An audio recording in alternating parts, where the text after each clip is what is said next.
Alright! Bonjour, bonjour tout le monde. Bienvenue au podcast du bruit à mes oreilles. C'est ici Alex. Aujourd'hui, je suis en compagnie de l'animateur du Music Fest podcast. Un petit spécial, un petit match-up de deux podcasts aujourd'hui.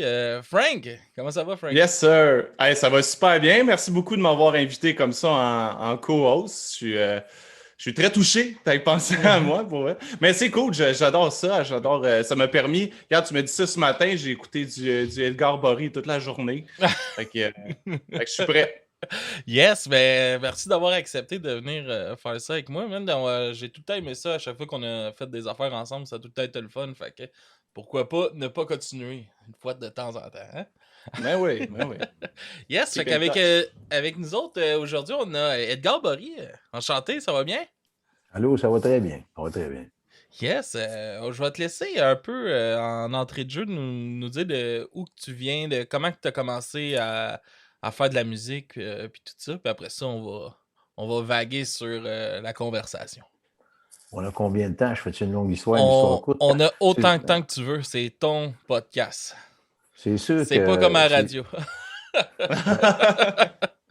c'est sûr qu'à l'époque où j'ai commencé à être mis en contact avec la musique, c'était des camps de vacances, on chantait, il y avait les petits chanteurs du Mont-Royal, puis tout ça, puis j'ai appris un petit peu à chanter. Puis à l'église, j'ai été servant de messe, attention, puis je chantais à la messe de minuit, la petite voix en haut, là, minuit chrétien, c'était moi ça. Fait que donc, ça m'a donné, mais tranquillement, vers l'âge de 14 ans, je me suis dit, un jour, je vais devenir un chanteur masqué. Bien pour dire. J'avais fait Vincent d'Indy, l'école de musique, à 8 ans, 9 ans, 10 ans. Je n'avais pas aimé ça.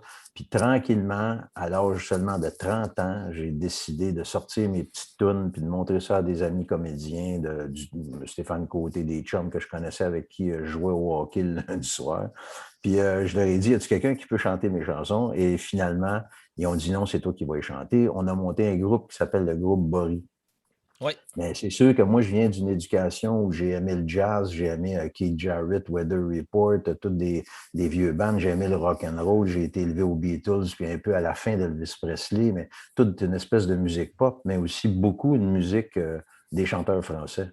Parce que dans le temps, mes parents, dans le char, en revenant un dimanche soir, me faisaient écouter l'émission Le Cabaret du soir qui penche. Puis là, ben, c'était Mouloudji, euh, Ferré, Brel, tout ça. Fait que ça a fait une espèce de mélange, ma conception de la chanson. Puis à un moment donné, ben, c'est ça, on a dit on va faire un disque, mais je ne me montrais pas à face parce que ça ne me tentait pas de devenir une personne publique si jamais il fallait que ça pogne.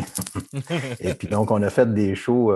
Il y avait un disquaire indépendant à Québec qui s'appelait Sillon, qui est fermé aujourd'hui parce que c'était dans le temps, ça c'était en 1996, je te parle. Donc, lui, il a écouté mon disque, puis il a commencé à en donner à tout le monde. Et il en a vendu à peu près, je sais pas quoi, moi, 1500 à Québec, à lui tout seul, dans son petit lieu. Puis là, ben, ils m'ont demandé de faire un show. Puis là, ben, je voulais pas monter sur scène, mais pas en tout. Fait que j'ai un autre de mes chums de théâtre qui a dit, gars, on va te mettre une lune, une espèce de toile en forme de rond, puis on va mettre un rétroprojecteur, puis toi, tu vas apparaître juste en ombre, puis personne ne va te connaître. Puis ben, j'ai dit, OK, mais il faut que je change de nom, parce que si on mon nom, ça ne donnera pas grand-chose. Fait qu'on a créé le personnage de Edgar Bory, qui est devenu un peu comme Johnny Hallyday, son vrai nom, c'est Jean-Philippe Smet, tu sais, puis Yves Montand, Yves Olivier. En tout cas, il y a bien des gens qui changent de nom. Puis Ouais, aujourd'hui, des depuis pseudonymes. Ouais, puis de plus en plus aujourd'hui, les groupes ou les chanteurs, ils s'appellent même pas d'un nom, entre guillemets, avec un prénom puis un nom de famille, là, tu sais, je veux dire, c'est The Box, puis n'importe quoi. Sixty-nine. Exactement. Mais dans ce temps-là, donc, et puis Radio-Canada m'a pris sous son aile à l'époque, puis m'a fait faire le tour de toutes les émissions. Puis là, ben, j'ai fait une première tournée au Québec, puis après ça, je suis allé dans plusieurs festivals, puis aller en France, puis aller en Allemagne, puis aller en Suisse, puis chanter partout, parce que la chanson, entre guillemets, à texte ou française, commençait déjà, depuis les années 60, en Ferré l'avait dit, à décliner en français dans le monde entier. Mhm.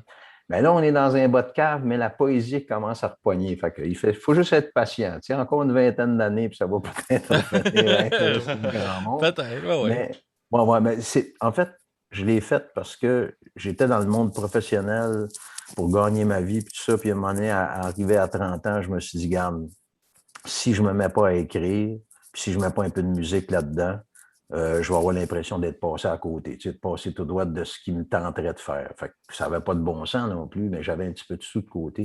Fait que j'ai risqué ça. Et puis depuis, ben, d'entrevue en entrevue, de spectacle en spectacle. Bien là, on fait 25 chapeaux. J'ai parti ma petite compagnie. On s'est occupé de Catherine Major, on s'est occupé d'Alexandre Béliard, on s'est occupé de plein de monde qui était dans des moments moins faciles. Puis, on a une petite compagnie, donc on aide des artistes indépendants à trouver un petit peu leur chemin puis à gagner leur vie. Mais de mon côté, je continue à monter des shows, à faire de la réalisation d'albums, de la mise en scène de spectacles.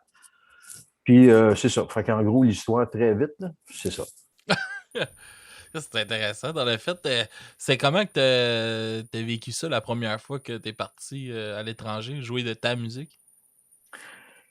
Il y a eu deux premières fois. Il y a eu une première fois où j'étais caché. Alors ça, c'était pas si pire parce que j'étais habitué ici. J'ai fait des premières parties des Gelins. Il y a beau avoir 800-900 personnes. J'avais des personnages, je me couchais en dessous du piano avec un imperméable, le col relevé, puis une lumière en arrière comme Copperfield. Fait que les gens ne me voyaient pas, ils voyaient juste une ombre. On était dans des festivals. Puis les gens qui écoutent les Gelins, qui est décédé dernièrement, mais j'ai eu la chance de le rencontrer, mais c'est des gens qui écoutent quand même les paroles, puis on est en France, fait qu'il y a une autre culture, il y a toutes sortes de cultures, mais ils sont tellement nombreux que tu trouves toujours un public parce qu'ils sont pas mal plus nombreux que nous autres. Fait que la première fois, c'est toujours spécial. J'avais les conseils de mes chums qui étaient déjà allés, qui disaient « Prends ça calme, tant que tu n'es pas monté sur scène, tout peut arrêter. La police peut t'empêcher de monter sur scène, dépendamment que tu n'as pas ton permis. » Il y avait toutes sortes de tensions parce qu'on avait tous les décors qu'il fallait qu'ils suivent. Il ne fallait pas que ça bloque aux douanes. On avait nos éclairages, etc., etc. Mais on avait un bon parrain qui nous avait vu, un producteur là-bas qui nous avait vu puis qui nous a fait faire des bonnes tournées. Fait qu'après ça, c'est la première fois, mais où ça a été différent, c'est la première fois que j'ai chanté à visage découvert en France. Là, on a passé un mois à Paris dans un petit sous-sol, c'est ça, un café dans un sous-sol qui pouvait accueillir peut-être 50-60 personnes. Puis là, je voulais tester, si j'aimais ça, chanter à visage découvert. Fait que j'ai créé un personnage qui s'appelait Gaspard B. Et puis, je suis allé prendre la scène avec des affiches puis ma face sous le nom de Gaspard B à Paris pendant un mois.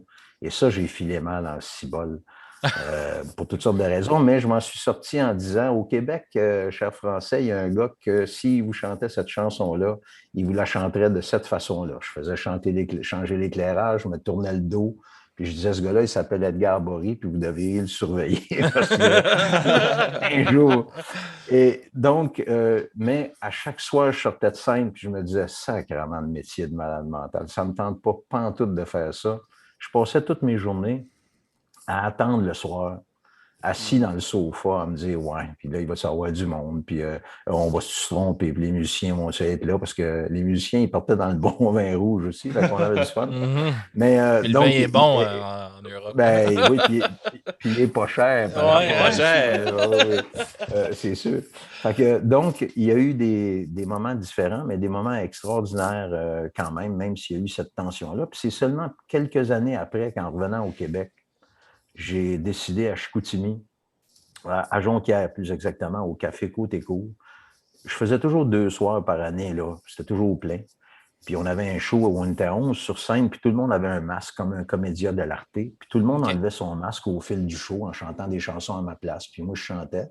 Puis à un moment donné, à la fin du show, moi, j'étais le seul qui n'était pas masqué, puis je levais mon masque, puis la lumière s'éteignait, puis ça finissait le show. Ça, c'était en 2005 ou 2006. Ça faisait déjà 10 ans que je faisais carrière dans l'ombre. Puis vu qu'on allait là tout le temps, ben, crime, les gens, tu finis par les connaître, puis ils ne te reconnaissent pas dans le village parce qu'ils ne veulent pas détruire ton chemin. Ils étaient bien gentils. Mais donc, le premier soir, j'ai enlevé, plutôt que d'éteindre la lumière, j'ai dit à mon éclairagiste, laisse-la allumer. Eux autres, on leur fait un cadeau. On va se rencontrer après, puis on va prendre une bière. J'ai enlevé mon masque. Et puis, dès le lendemain, je n'étais plus capable de chanter avec un masque parce que chanter dans la lune, c'est une affaire. Mais chanter dans la lune, tu sais, derrière ma toile. Ouais. Mais chanter avec un masque, tu es sur scène. Puis quand tu dis, mettons, tu m'as fait mal en chantant avec un masque, bien, ça fait tu m'as fait mal. Mais quand tu l'enlèves, le masque, tu peux faire hey, tu m'as fait mal. Fait que là, tu es sur la scène, puis le tu m'as fait mal, c'est plus le même tu m'as fait mal pantoute. Fait que ça change beaucoup la. Fait que de là, depuis 2000, je ne sais plus quoi, là, 6, 7, 8, j'ai commencé à faire des shows où je suis là. Mais je ne veux pas faire d'émissions de promotion ou de télévision de genre de piment fort puis ces affaires-là. Là, je ne sais pas si vous écoutez encore ça, mais en tout cas, la dernière fois que j'ai écouté la télévision, c'était des affaires la même. Là, où on parle de tout sauf de qui ce que t'es. Puis il n'y a pas de rencontre qui se fait vraiment. C'est juste du show pour. Ah ouais. Ouais, Les podcasts à la meilleure place. C'est une façade, oui. tu sais, que tu mets ça. Ouais. Ça demande une écoute. Les chansons que je fais demandent une écoute. Il y a encore un public. Il est restreint, bien sûr. On ne remplira pas le stade Bell à moins d'être avec une major company là, qui, elle, a toutes sortes de liens. Fait qu'on est des autodidactes, des autoproduits, mais on réussit à gagner notre vie. Des fois en devenant waiter dans un café pendant quelques temps. Mais moi, je n'ai pas ce besoin-là. J'ai un privilège. J'ai pu partir ma compagnie. Je suis aidé parce que j'aide les autres puis qu'on s'entraide toute la gang. C'est sûr, depuis 1 an et quelques, c'est plus tough un peu. Parce que nous autres, on vendait des disques puis des spectacles. Fait qu'on a Jean-François Groux dans notre gang, qui est un musicien de jazz extraordinaire, un des meilleurs au Canada, pianiste. On a des groupes de folk trad qui jouent en Angleterre. Un groupe qui s'appelle Bon Débarras, qui joue de la musique à la manière traditionnelle, mais de la musique de création, qui joue en Angleterre, en France, qui joue un peu partout. Dans le monde. Mais là, évidemment, tout est arrêté. Puis on a eu des aides gouvernementales pour continuer à payer ces gens-là quand les spectacles sont annulés, d'une part, mais aussi pour monter des shows virtuels.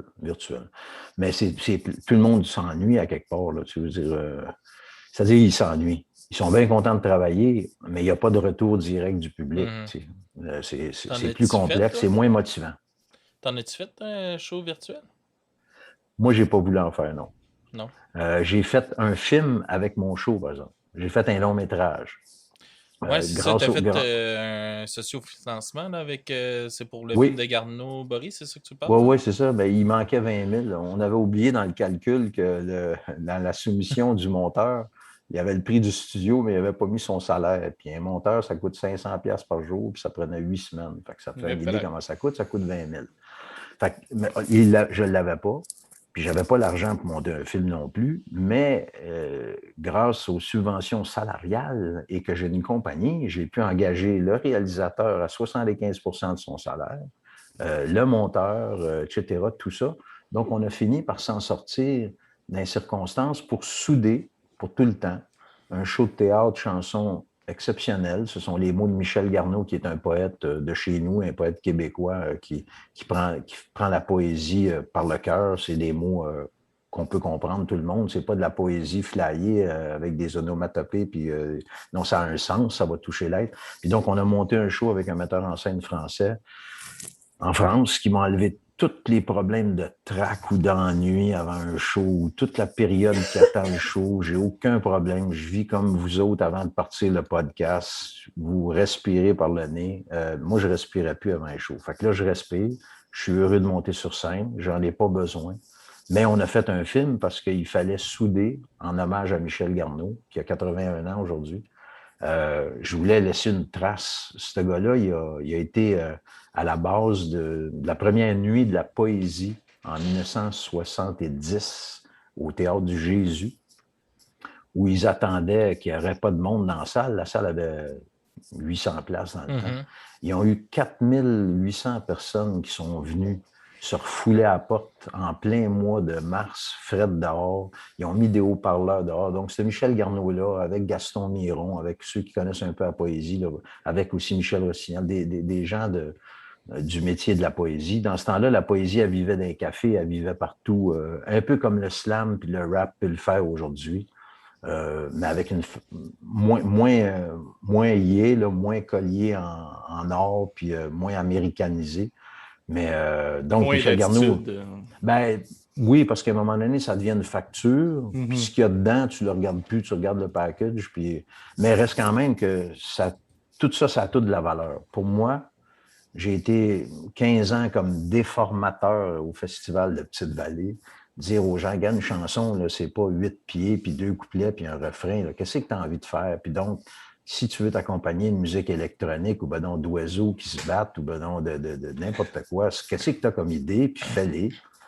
Puis aujourd'hui, ben, les nouvelles technologies permettent à, je dirais pas n'importe qui, mais à ceux qui n'ont pas les bases anciennes de faire de la musique, ils peuvent faire des environnements sonores musicaux avec des beats exceptionnels, puis ils ont des idées, puis c'est de la créativité extraordinaire. Donc, moi, je suis ouvert à tout ça, puis c'est le fun que je vous rencontre aussi aujourd'hui, parce que, dans le fond, je vais apprendre un peu de vous autres aussi. Parce que c'est jamais. Moi, je ne considère pas qu'on est plus vieux puis qu'on enseigne aux plus jeunes comment faire. Non, non. On est des êtres humains, on se parle. Des fois, j'ai peut-être des clés que je peux donner à quelqu'un, mais à chaque fois que je rencontre un jeune créateur ou une jeune créatrice, j'en apprends autant.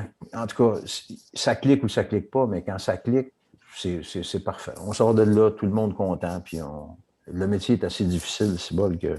Oui. J'adore ce que tu as dit, le terme déformateur. Tu sais, des fois, Oui. on donne pas nécessairement des nouvelles choses à des personnes, on fait juste comme changer la perspective des gens qui ont sur quelque chose. Tu sais. Puis ouais, c'est ça, déformateur. Bien, c'est parce que souvent, les gens ont une idée préconçue de ce que c'est faire un spectacle. Bon, mais pour faire un spectacle, il faut que je m'habille propre avec un maquillage fait de même, puis il faut que je me mette... Bon, oui, ça peut être ça, mais veux-tu le faire tout nu, ton spectacle? Qu'est-ce que tu veux faire?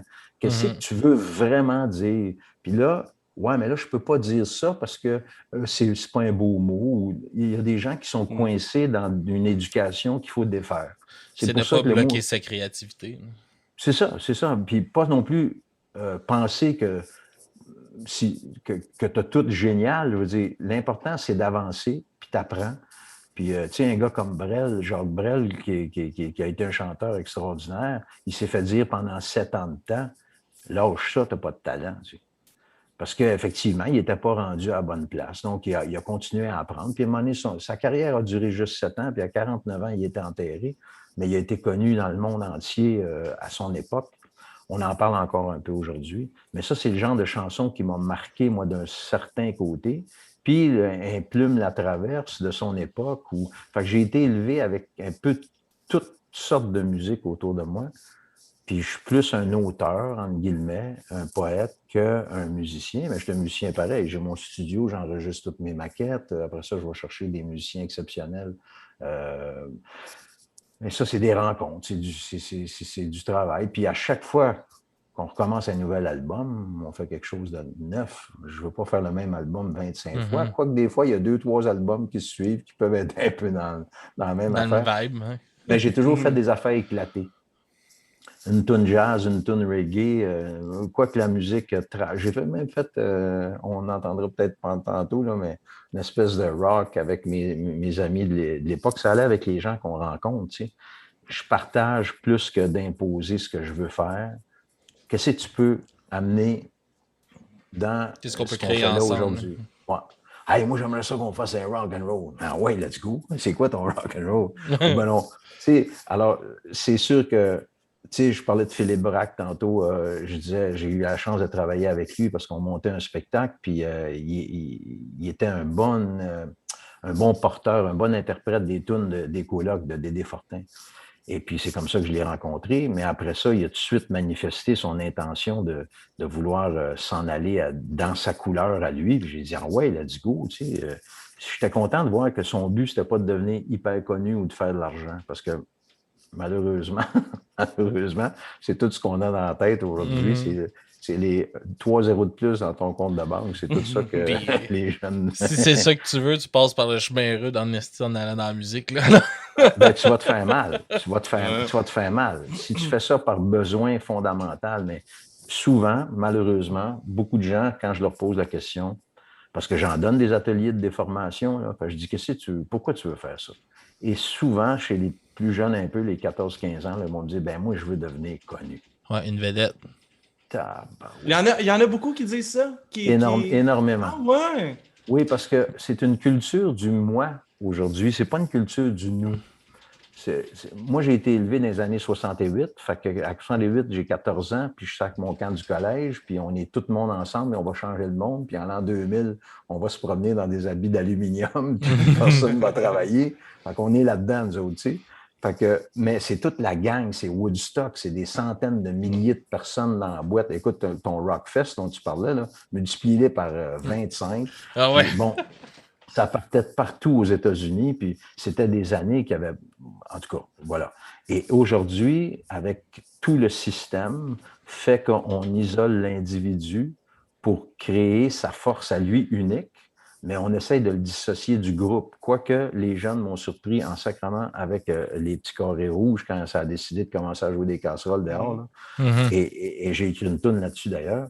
Mais j'étais à ce moment-là moins confiant dans la solidarité des jeunes pour faire un mouvement social puis pour essayer de réparer les dégâts que notre gang est en train de faire. Ouais. Ceux qui ont décidé de faire de l'argent là, puis de devenir des gérants de banque. Et en tout cas, tout ça pour te dire qu'aujourd'hui, beaucoup de jeunes sont solo dans leur idée, solo dans leur sous-sol. Ils ont des chums, là, ils ont des amis au bout de tous, mais ils ont des petites gangs, mais c'est moi d'abord, puis c'est les autres ensuite, et j'ai rien contre ça. On vit une période comme celle-là qui est nécessaire, mais j'ai l'impression que c'est en train de changer ça aussi, qu'il y a un phénomène de solidarité qui s'installe face à la planète, face à beaucoup là, de jeunes, là, je les vois, ils n'ont pas de char, ils ne veulent pas de char, ils se promènent au pire en communauté, puis ils n'en veulent même pas, puis ils vont fouiller dans les légumes tout croche qui payent moins cher, ils s'échangent des affaires. Et donc, je trouve qu'il y a une renaissance de ce côté-là qui est bien positive. Moi, j'ai vu, moi, je travaille dans le milieu scolaire, je suis chauffeur d'autobus scolaire. Puis l'autre jour, j'étais arrivé à l'école, puis les jeunes faisaient une manifestation pour avoir le droit au vaccin plus rapidement, pour pouvoir retourner à l'école. Puis tout ça, puis tous les jeunes, toute l'école était fermée, les jeunes étaient dehors avec des pancartes sur le bord de la rue. J'étais comme, tabarnak, j'aime ça, c'est le fun de les voir se tenir de même. Exactement. Je me disais, ça va être de la merde dans l'autobus à Béret parce qu'ils vont me craquer, mais...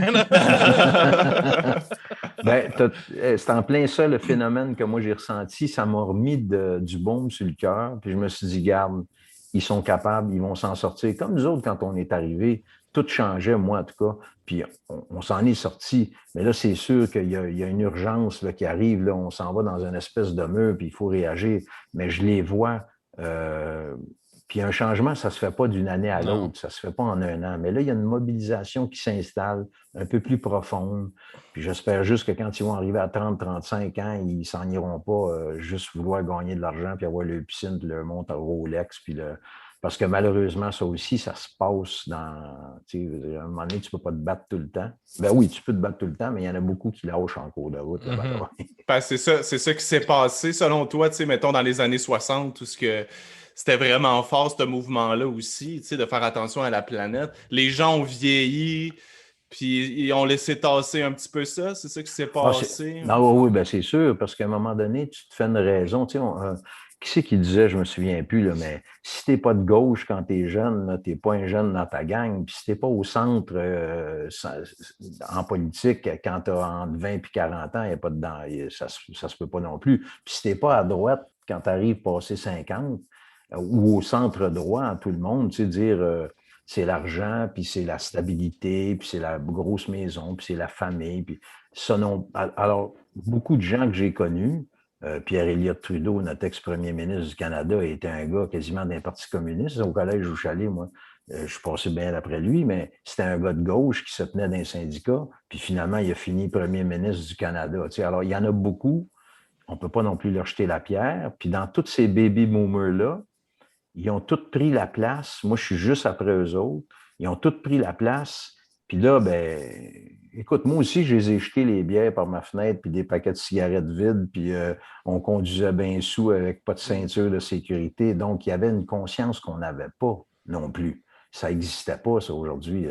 Mais aujourd'hui, il y a tellement de monde que toutes ces affaires-là font que les gens qui ont de l'argent, ils rentrent, m'envoie un ticket, je m'en fous complètement.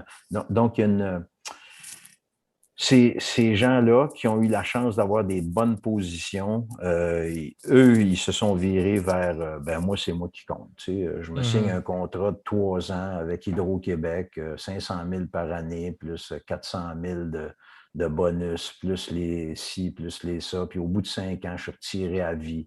Toutes ces espèces de règles-là, là, ça fait des millionnaires, des milliardaires, sans compter l'avènement Internet qui a fait de jeunes wise, des whiz, des milliardaires instantanément. Alors, il y a un monde qui bascule, puis on dit qu'on est rendu grâce au téléphone intelligent dans une nouvelle ère de l'humanité. Parce que c'est sûr que ce téléphone-là, c'est pas juste le cellulaire, là.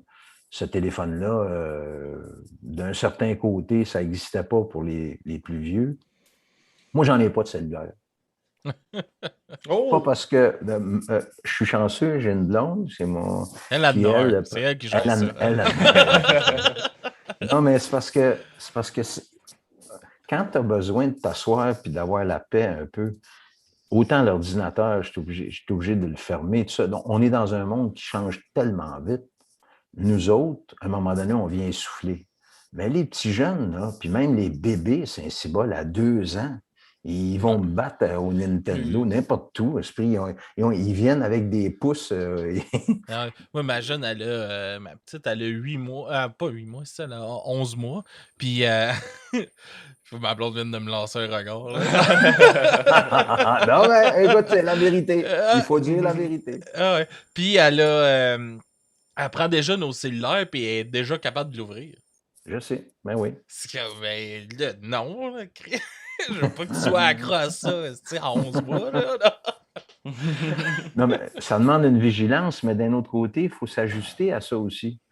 Tu sais, je veux dire, moi, j'ai été du temps où mes parents chiolaient contre Elvis Presley, puis pas pour te dire contre les Beatles, c'était encore pire, parce que là, c'était les cheveux longs. Dans ce temps-là, il y avait des restrictions quand même. L'Église était encore dans le chemin. Là, elle est moins dans notre pays, en tout cas, nous autres.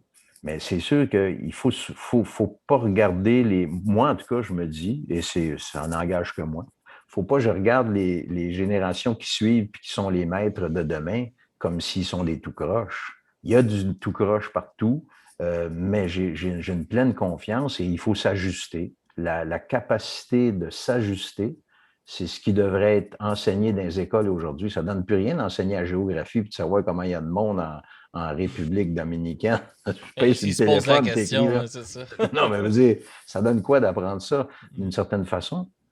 Et les grands penseurs aujourd'hui que je suis, les Cyrulnik de ce monde, en tout cas toute une liste, voient bien le monde de demain venir avec ce qu'il faut enseigner aux plus jeunes, c'est la capacité de discernement puis la capacité de s'ajuster. Dans les 50 prochaines années, là, le jeune d'aujourd'hui va devoir changer de job au moins 8 fois, en moyenne. Alors que nous autres, on a été élevés pour...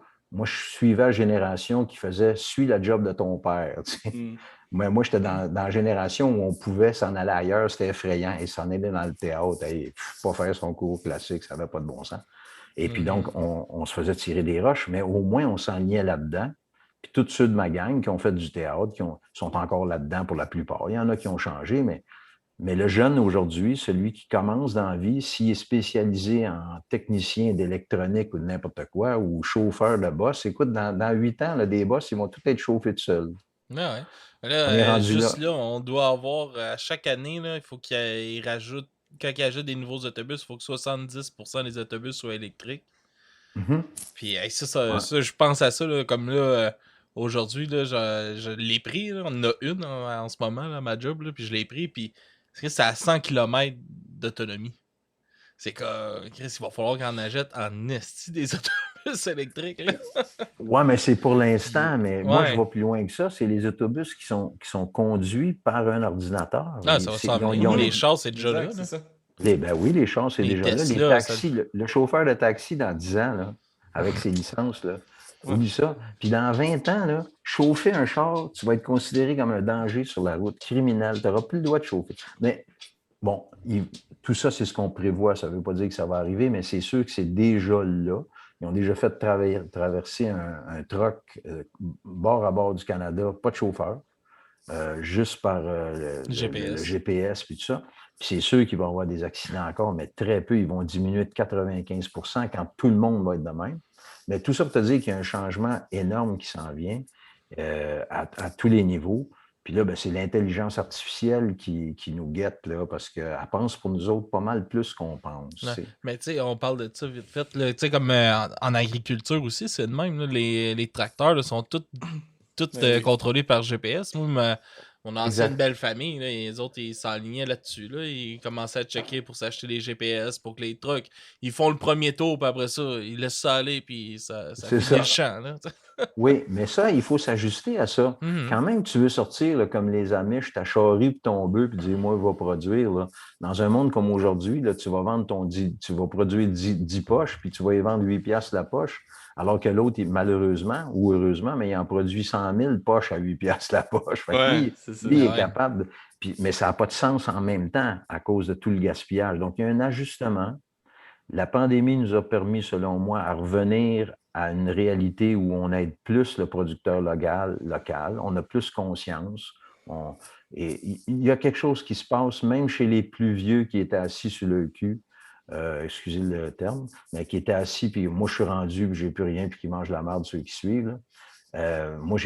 Par contre, il y a des choses décourageantes aussi. Quand tu vois toutes les 4x4, puis tout ce qui se vend, moi, ma blonde est française. Fait que quand on va en France, les rues sont ça de large. Oui. Ils achètent des chars ça de large. Ça ne se rencontre pas dans les rues. Puis par contre, là-bas... Ça chauffe en malade en plus.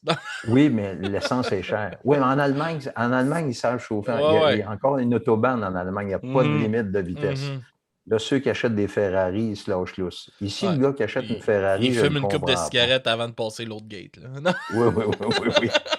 Il a le temps de prendre une pop. Mais en tout cas, voilà. En gros, c'est qu'on parle de tout puis de rien, mais c'est sûr que les temps changent, puis il faut savoir s'ajuster tout le temps. Puis, tu te rappelles-tu, on revient un peu sur la musique, vite fait, tu te rappelles-tu du premier album cassette que tu t'es acheté? Que je me suis acheté, c'est sûrement... Ta première musique que tu t'es acheté, ouais. Je ne l'ai pas acheté, je l'ai volé. Je l'ai volé parce que c'est un chum. Non, mais je te réponds honnêtement. On est entre nous autres, là. Non, mais je dois te dire la vérité. J'étais avec un chum que j'aimais bien gros, que je venais de rencontrer dans ma première année au collège. J'étais en élément latin. Ça veut dire quel âge qu'on a, je ne sais plus. 8 ans, on a 11 ans, 12 ans. On est en quelle année, juste situé?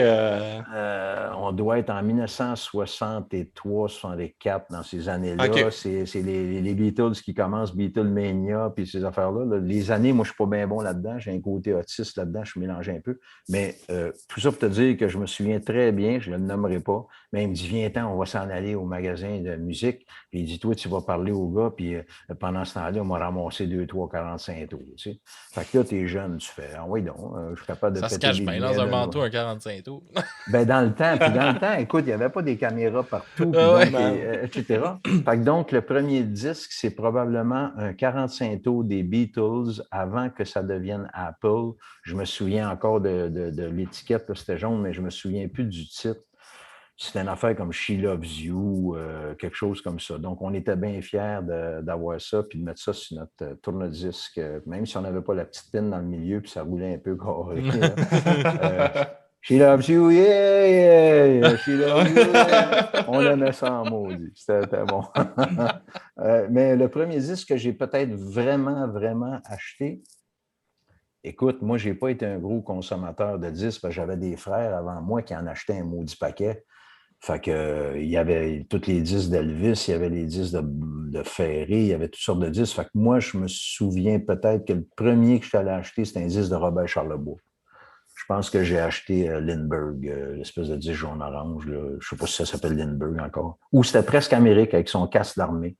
Okay. En ce temps-là, ça devait coûter un long jeu, les deux bords, là, ça devait coûter 4,98 à peu près. Mais c'était de l'argent. Oui, mais écoute, oui, c'est sûr. C'est quand même cher pour de l'époque. Ben oui, mais je peux pas te dire si c'était cher pour l'époque. Ça devrait être cher comme aujourd'hui, c'est cher. Oui, c'est ça. Mais aujourd'hui, la musique, ils nous disent, Roger, ça ne coûte rien aujourd'hui, la musique. Ça te coûte ton téléphone, puis ton abonnement, puis ton tout ça, mais les disques... oui, c'est ça. Ben, moi aussi. Mais on se bat pour ça. Moi, je suis président de la SPAC, qui est la Société professionnelle des auteurs-compositeurs du Québec, mais on défend on a le mandat de défendre les droits d'auteur de tous les Canadiens, auteurs et compositeurs. Puis on se bat avec tous les pays du monde présentement pour essayer de... Puis ça s'en vient, là. Pour essayer, d'ici 7-8 ans, on va y arriver. Ça fait 20 ans qu'on travaille là-dessus. On va arriver à charger le juste prix sans que le consommateur soit obligé de payer, mais pour que les compagnies multinationales, Apple, les compagnies, reversent dans les pays où ils font du chiffre d'affaires un pourcentage de leur chiffre d'affaires. Présentement, c'est pas ça qui se passe. 95% de l'argent qui est dépensé au Canada pour la musique s'en va à l'extérieur du Canada. Autant pour les créateurs que pour les compagnies. Alors, c'est une fuite de capitaux épouvantable. Les gens ne savent pas, ils ne veulent pas le savoir. Puis je les comprends aussi que quand ton budget est serré, tu n'achètes pas des tomates bio facilement à 7,99 la livre. Par rapport à l'autre qui vient du Mexique, qui se vend à 2,98. Beaucoup de gens font des choix en fonction de leur portefeuille, puis ça prend une éducation. Mais ça, encore là, c'est en train de se faire tranquillement. On change pas ça de même. Non. Non. Mais toi, Frank, tu n'achètes-tu encore des albums, tout ça? Ouais, mais moi, je suis revenu au vinyle là, ces temps-ci. J'ai mon trip de vinyle. Mais à chaque fois que je reçois des artistes, on en parle de ça. C'est très important. Le versement, tu sais, sur Spotify qui verse 0,004 sous par chanson à l'artiste. Ben, c'est pas juste ça. Ça n'a pas de sens, là, tu sais. C'est sûr, si tu vois ça, parce que eux, les grosses compagnies comme Spotify ou Apple Music ou blablabla, ils regardent ça par rapport à des artistes qui vendent 500 millions de vues de stream pour une chanson. Mais là, c'est sûr, si tu regardes ça de même, il s'est fait un peu d'argent, le gars, là, tu sais. Mais c'est une façon un peu arriérée, tu sais, de regarder juste ça de cette façon-là. C'est pas... Puis après ça, ils vont offrir aux artistes aussi de juste avoir plus de visibilité, mais moins de redevances. Ouais, ça, j'étais tellement fâché quand j'ai vu ça sur Spotify. Là, quand ils ont décidé d'offrir ça aux artistes. Là, on va te donner moins de redevance. Chris, tu leur donnes déjà pas de la redevance. Pourquoi que tu veux leur enlever ce que tu leur donnes déjà pas? Ouais, puis présentement, là, quand tu t'en vas sur iTunes où tu mets tes tunes puis qu'ils s'en vont... si tu veux essayer de l'acheter maintenant, les compagnies ne veulent plus. Fait qu'ils disent oui, achète-la là, mais là, tu t'en vas sur un site de streaming où ils veulent te vendre un abonnement. Puis ils vont te dire tu vas pouvoir télécharger toutes les tunes du monde, mais quand tu vas lâcher l'abonnement, tu vas toutes les perdre. Fait que là, tu ne lâcheras pas. C'est juste 9,95 par mois. Mais reste quand même qu'il y a de la gamique là-dedans épouvantable. Puis remarque bien que ça a toujours été. Les multinationales, les grosses compagnies ont toujours abusé de leur pouvoir dans n'importe quel domaine. Mais là, dans la chanson, les chiffres, parce que nous, on est avec des études qui sont faites avec la SOCAN, les compagnies de perception de droit, c'est une chute vertigineuse là, au niveau des revenus qui reviennent au Canada. Comme je te disais, 95 %, alors qu'il y a 5 ans à peine, il y avait encore 40 % des revenus qui étaient répartis aux Canadiens. Wow. Alors là, on est tout en train de crever de faim. Puis avant la pandémie, on allait bien. On pouvait aller servir du café au café ou de la bière. On pouvait être waiter, temps partiel. Mais là, on ne peut plus. Il y en a beaucoup que j'ai connus qui sont obligés de lâcher ça, puis qui sont devenus préposés aux bénéficiaires. Puis il y a toutes sortes de changements. Mais c'est très compliqué le combat amené avec les multinationales parce qu'elles sont excessivement puissantes. Elles déplacent les gouvernements. Vraiment. Ouais. Puis elles ont tout l'argent. La publicité, c'est épouvantable. Ça dirige le monde. Puis aujourd'hui, je parlais de l'intelligence artificielle, mais avec toutes les données qu'ils récoltent, ils sont capables, un peu comme quand toi, tu diriges une fourmilière, puis tu sais qu'en mettant ton doigt à gauche, toutes les fourmis vont s'en aller à droite, ou ben non, tu mets un coup de sucre, un morceau de sucre à droite, ils vont tous revenir à gauche, peu importe. Il y a des comportements sociaux qui sont analysés par ces intelligences artificielles-là et qui servent beaucoup aux compagnies. Et ils sont capables de déplacer des pourcentages énormes. Pas tout le monde. Il y a des gens qui sont wise, puis quand même que tu passes une annonce 25 fois de Coca-Cola, tu n'iras pas voir un Coca-Cola, il va en boire un si ça ne te tente pas. Mais il y en a 80-85 % qui, à longue, avec la répétition publicitaire, finissent par tomber le mensonge, que ce soit Trump, dans le panneau de n'importe qui, dans tous les domaines. On peut contrôler les masses. On ne peut pas contrôler l'individu seul, mais quand tout le monde se pitche à gauche, là, si tu es pogné dans le paquet, tu vas suivre. Là. Alors, il faut être vigilant avec tout ce développement-là. Mais on est tellement occupé, heureux, parce qu'on découvre tellement d'affaires. Ce téléphone-là, il est magique aussi. Je vous dis, si bol, tu peux te ramasser demain matin en Afrique devant un éléphant parce que ton chum que tu n'as jamais connu, il te le montre. Je veux dire, tu peux tout faire presque à ta portée. Par contre, pendant tout ce temps-là, en arrière, il y a quelque chose qui se prépare qui, pour les générations futures, ne sera peut-être pas aussi joli si on ne se revire pas de bord rapidement. Ouais, c'est ça qui devient épeurant, c'est dans comment contrôler la masse. Et si tu vas en plus sur des... Tu sais, j'ai le goût d'acheter un McDo, on se dit, c'est pas grand-chose, tu sais, mais si ça devient quelque chose de plus gros, comme on le voit en ce moment avec les vaccins, tout ça, ceux qui sont mitigés puis qui se partagent, qui, eux, voient juste ça sur leurs réseaux sociaux parce que c'est les algorithmes, puis c'est juste ça qu'ils consomment. Tu sais, ça devient dangereux. J'avais un cours en gestion, puis ils nous ont dit, OK, pour le fun, parlez de bouffe à chat. Parlez de bouffe à chat pendant 5 minutes. Fait qu'on parle de bouffe à chat, j'ai pas de chat chez nous. Après ça, il dit, ouvrez votre Facebook ou votre Twitter. Avec des pubs de ça. Défilez un petit peu. Ça n'a pas pris 5 minutes que j'ai vu des annonces de bouffe à chat sur mon Facebook. Oui, là, mais ça, je suis parce que d'accord. le micro est ouvert. Oui, c'est ça ça. vient peur un peu. Là, ça. Puis ils ont peur du vaccin, il y a une puce dedans. Non, mais attends un peu. Ça, c'est vrai, ça, là. C'est pas pareil. Non! C'est mais vous autres, dans tes poches depuis je sais pas combien de mois. C'est une puce. Là. C'est ça. La puce est dans tes poches. Ben oui. Ouais. Ben, la puce est dans le téléphone. C'est là qu'elle est. C'est simple. Je pense que vous l'avez compris. Tu as compris, tu n'as pas. Non. Bon, c'est pas vraiment pour ça. C'est parce que c'est ça. Mais vous autres, vous voyez ça comment? Je veux dire, vous autres, vous vous débrouillez chacun votre affaire, mais vous faites quand même quelque chose que vous aimez, mais vous êtes à la course tout le temps, j'imagine, ou toi, tu chauffes des autobus. Bon, puis là, ça, c'est une passion, faire de la radio? Ouais, ça, le podcast, je l'ai vraiment parti parce que moi, j'étais un amateur de musique. Là, je capote sa musique depuis que je suis tout petit. J'étais un peu la bébite de la famille là, il est parti dans ce monde-là, mais j'ai jamais été capable de... Non, je m'aurais rectifié ça. J'ai jamais eu la patience d'apprendre à jouer de la musique. Fait que je suis vraiment passionné. Tu sais, j'ai 7 guitares ici, j'ai une mandoline, j'ai un accordéon, un banjo, puis je sais pas jouer de rien. Mais j'ai essayé parce que je trouve ça beau, puis j'aime ça, je trouve ça look, ça fait peur dans mon petit studio que je me suis fait à la maison. Puis j'en écoute beaucoup, puis j'aime ça en découvrir. Fait que je me suis dit, je vais partir ça. Puis au début, on faisait juste, parce qu'on a un volet critique aussi d'album. Puis au début, on faisait juste de la critique d'album pour apprendre. Puis moi, j'aimais ça. Tu sais, je découvrais des nouveaux artistes, le monde nous envoyait des suggestions, tout ça. Puis j'ai voulu pousser ça, puis aller rencontrer des artistes. Puis finalement, c'est pas mal plus facile. Puis tu sais, comme là, pour moi, qu'est-ce qu'on enregistre là, ça va sortir dans 1 mois et demi, peut-être environ à tout le monde. Puis, tu sais, je suis booké jusqu'en septembre. Là.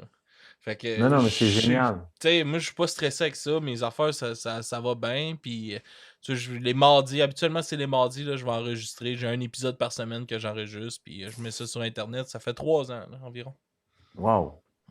Puis toi, on ne t'appellera pas Frank, on va t'appeler François, ça va être assez. Bon, OK. Non, mais François, c'est en masse. C'est parfait. C'est beau. J'aime mieux.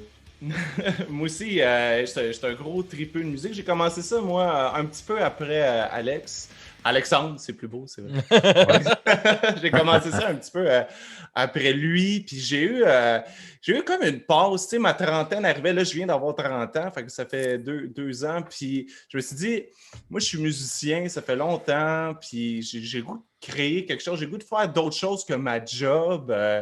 Que je fais déjà, mais tu sais, ma job, je l'adore, c'est une job sur un stage en animation, marketing, tu sais, c'est quelque chose que j'aime beaucoup, mais venez pas rejoindre mon côté, je sais pas, passion. Voilà, il manquait la passion là-dessus. Puis, tu sais, de rencontrer des gens comme ça à chaque fois, parler de musique, c'est trippant au bout. Là.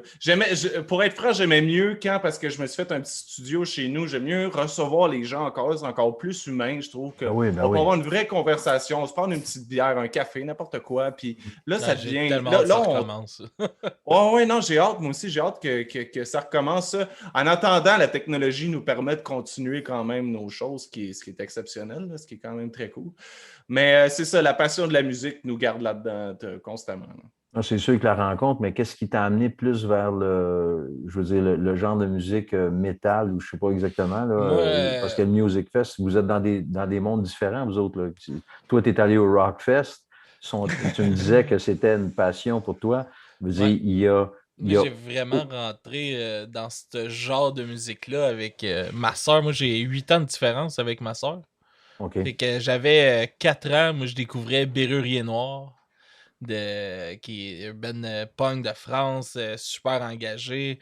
Ma soeur m'a vraiment montré la musique punk, puis tout ça. Puis c'est à partir de ça que moi, j'ai dérivé un peu plus. Puis ma mère, elle était grande fan de CCR, du vieux rock qui était, mettons, Woodstock. Là. Fait que j'ai tout le temps trippé dans ce genre de musique-là. Puis aujourd'hui, tu sais, je me suis plus ouvert encore depuis que je fais le podcast. Tu sais, j'ai écouté beaucoup de styles de musique différents parce que j'étais beaucoup fermé dans ça. Puis je découvrais rien d'autre. Puis aussi, qu'est-ce que là, j'aime à cette heure, c'est que je découvre beaucoup de choses, mais d'ici. Tu sais, je rencontre beaucoup d'artistes d'ici, puis je te dirais que maintenant, 95% de mon écoute musicale, c'est de la musique d'ici.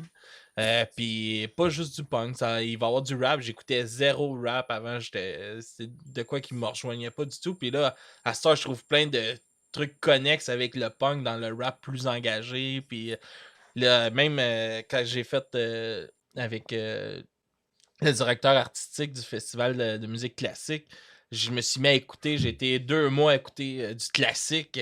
Là, j'étais, tu sais, moi j'aime bien ça, tu sais, le soir j'aime bien ça, fumer un petit peu de pot puis tout ça, puis là, j'écoutais de la musique classique avec ça, puis j'étais comme, oh my god, il se passe de quoi en esti là-dedans, là, tu sais. Oui.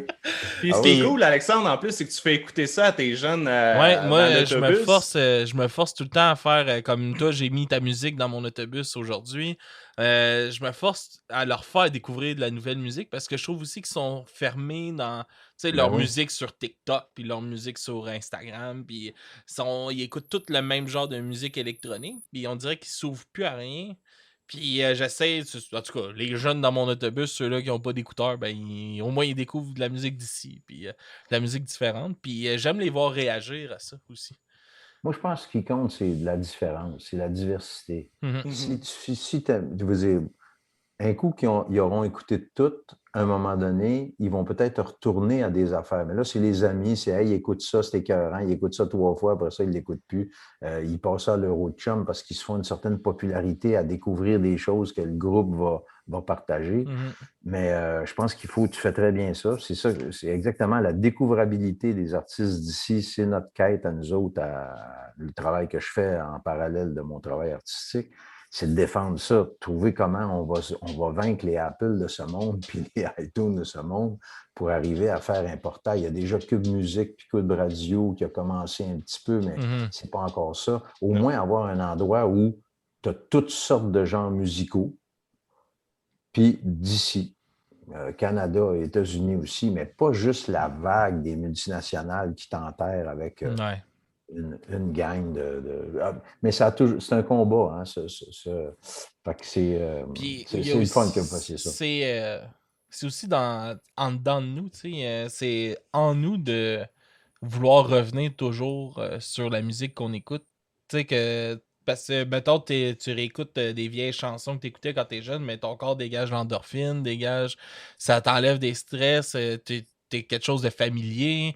Fait que c'est très aussi physique, la musique. Fait que tout le monde perd un peu ça à un moment donné de découvrir des nouvelles choses parce que tu veux te rattacher à de quoi que ça sera pas compliqué puis tu vas être bien puis tu sais ce que tu l'aimes, tu sais. Puis le monde, ils ont beaucoup de misère à s'ouvrir puis c'est ça que je remarque, tu sais. Moi aussi, là, personnellement, ça me l'a refait, tu sais, avant que je commence le podcast, là, j'en découvrais zéro de musique. À chaque fois que j'écoutais de la nouvelle musique, non, ça me tente pas, ça me parle pas, ça. Puis c'était même les mêmes groupes de musique qui sortaient de la musique d'aujourd'hui, que les autres ils font aujourd'hui. C'est plus comme en 2009 ou en 2010, là, non, ça me parle plus pas en tout. Puis là, j'ai remarqué ça, tu sais, que ça me faisait ça, puis je voulais pas, moi j'aime tellement ça, je veux pas rester fermé là-dedans.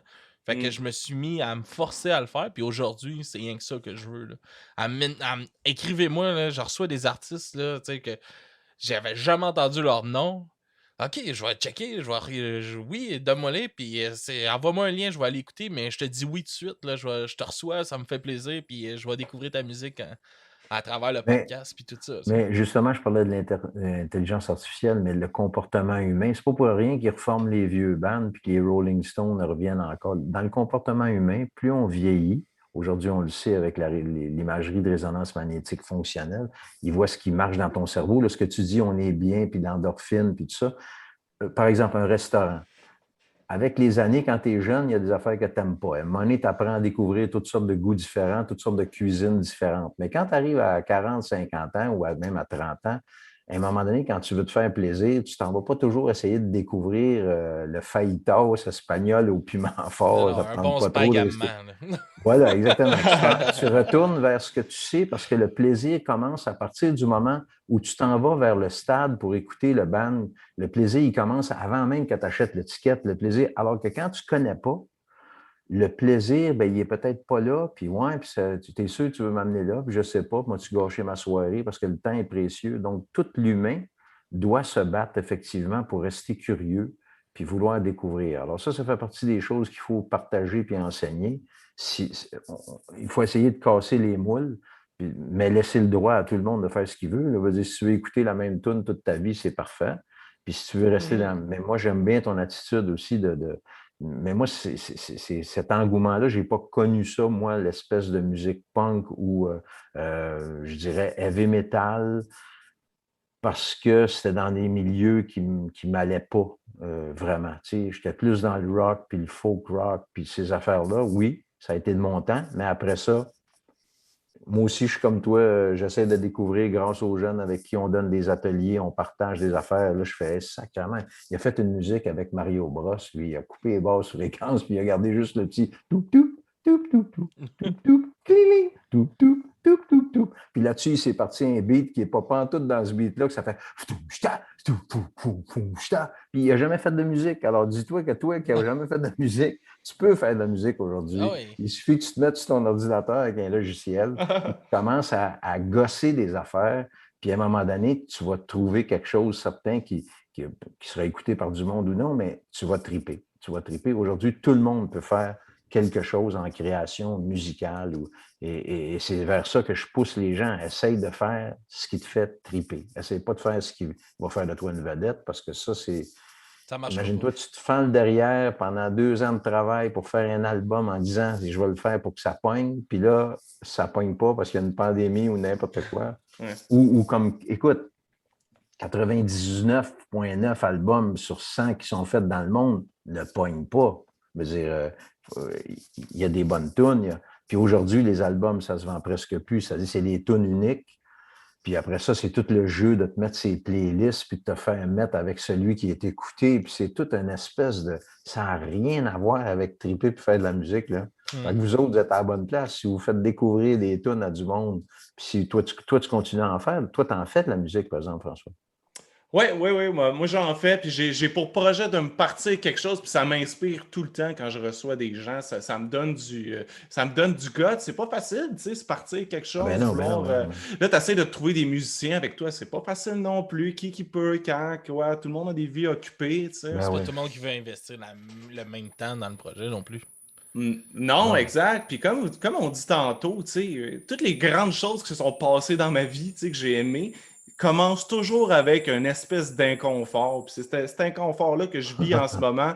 Ouais, mais tu sais, mais exemple, moi, un grand moment dans ma vie, c'est quand j'ai passé mon permis de conduire. Tu sais, ça a l'air bien banal comme ça, mais c'était pas facile pour moi, tu sais, dans ma... Puis aujourd'hui, je conduis tous les jours, puis je me dis, imagine que ce petit feeling-là m'aurait empêché de faire ça. C'est la même chose pour écouter de la musique. Tu sais, quand tu écoutes la musique, puis que c'est une nouvelle musique, tu es tout le temps, peut-être je devrais écouter autre chose. Non, attends, prends le temps, écoute la chose, puis tu sais. Mais dans quel genre? Exact, ouais. Mais dans quel genre de musique? Parce que tu fais de la musique, fait que tu en fais chez vous tout seul, là.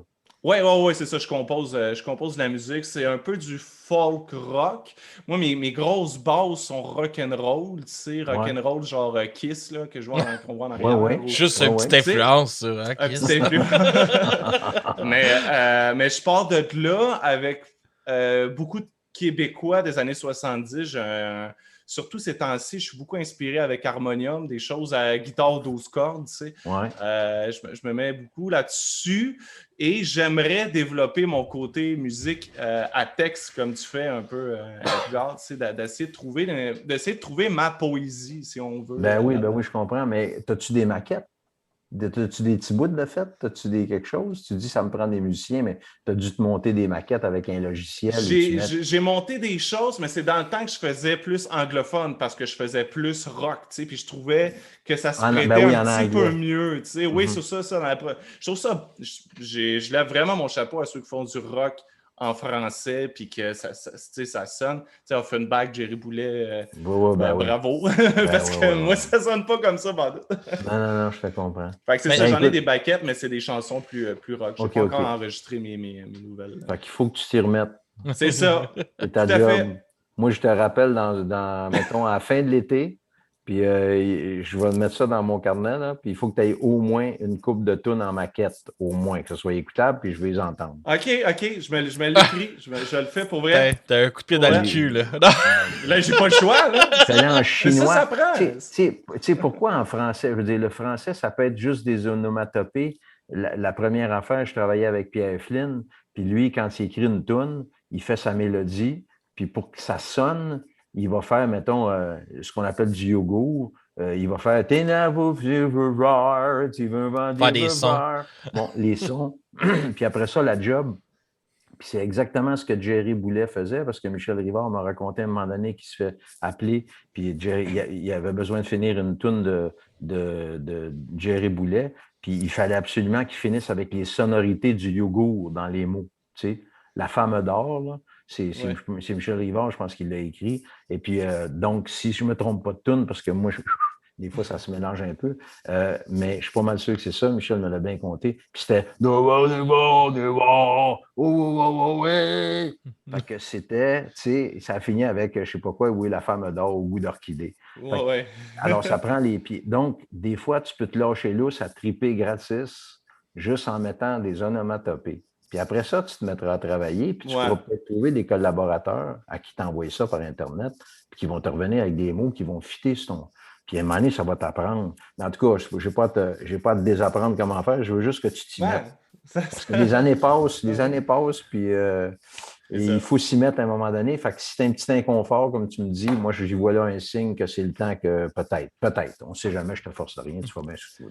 C'est bon. Puis en plus, ça m'encourage parce que c'est exactement comme ça que je fais avec des Tu sais, je fais la mélodie qui veut absolument rien dire. Je mets des mots. Et puis des fois, c'est épeurant un peu les mots, là, ça sonne. Puis qu'est-ce que je viens de dire? Ça n'a pas de sens. Oui, non, mais tu tripes. Tu as du fun. Ouais, c'est ça. Mais après ça, par-dessus ça, pour l'amener au bout, là, il y a une espèce de bout de travail qui, des fois, il est moins drôle. Qui est un travail plus mathématique. Moi, c'est ça que j'ai un peu plus de misère, peut-être. Puis qui est décourageant parce que quand tu réécoutes la même tune puis tu travailles dessus, c'est pour ça qu'il faut essayer de travailler plusieurs tunes en même temps, pas juste une, parce que sans ça, tu te brûles. Tu n'avances pas puis tu n'as pas de recul. Alors que quand tu sors une tune, tu travailles 10, 15, 20 minutes, une demi-heure, tu lâches, tu t'envoies un autre petit embryon. Tu commences. Ah ben gars, moi, tester des sons. Moi j'ai des nouveaux logiciels, OK? J'ai 9000 sons là-dedans.